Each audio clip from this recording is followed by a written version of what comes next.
Počúvajte, toto je taká verejná výzva. To nie je pre vás. Zistil som, že je pre mňa. Pre mňa jediného. Počúvaj, Adrianko. No daj. Demokrati potom, ako pýtali peniaze, majú na svojich fanúšikov aj špeciálnu požiadavku, Ja som to včera videl. ktorú nazývajú špecifická pomoc.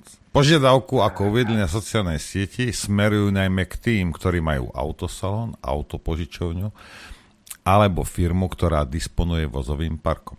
Milí priatelia a podporovateľa demokratov, ďakujeme vám za veľkú podporu a pomoc, ktorú nám každodenne preukazujete.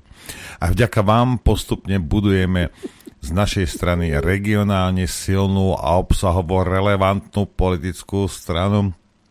Nespí, počúvaj, čo čítam, ktorá bude nie len tvrdým obhajcom záujmov Slovenskej republiky a jej obyvateľov, ale tiež kritikom vlády temná Roberta Fica a prinesie tiež množstvo odborných riešení, sľubujú demokrati.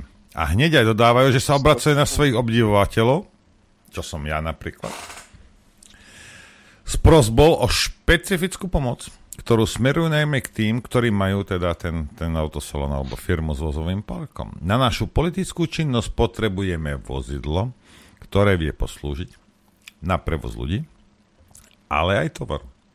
Chystáme totiž výjazdy po Slovensku, potrebujeme prevážať materiál, skrátka ideme makať do regiónov a veľmi by sa nám zišiel nejaký van, minivan, kombi alebo pick-up.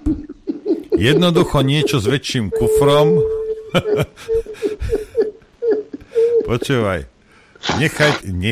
Nechajte tú Čaputovú na pokoji. A keď skončí, potom môžete žiadať väčší kufor. Čo odvezie aj ľudí. A máme teda k dispozícii, ak máte teda k dispozícii auto, ktoré je pojazdné, ale idete ho vo firme vyradiť, alebo máte možnosť nám nejaké bezodplatne dlhodobo požičať, budeme viac ako vďační. No, ja mám firmu, ktorá má vozový park. Ja mám pick-up. A chystám sa ho vyradiť z vozového parku. A nejdu mu brzdy. No. Nie, to auto je úplne špičkovom stave. Hej. Môžete si ho odo mňa kúpiť. Hej. Neviem, dlhodobo nepožičiavam auto ani ženu, nič také sa nerobí. Hej. Takže dlhodobo požičať nie, ale odpredám vám pick-up, ktorý je v špičkovom stave a áno, proste môžete ho mať. Kontaktujte ma potom, prosím vás, na norbert@infovojna.bz.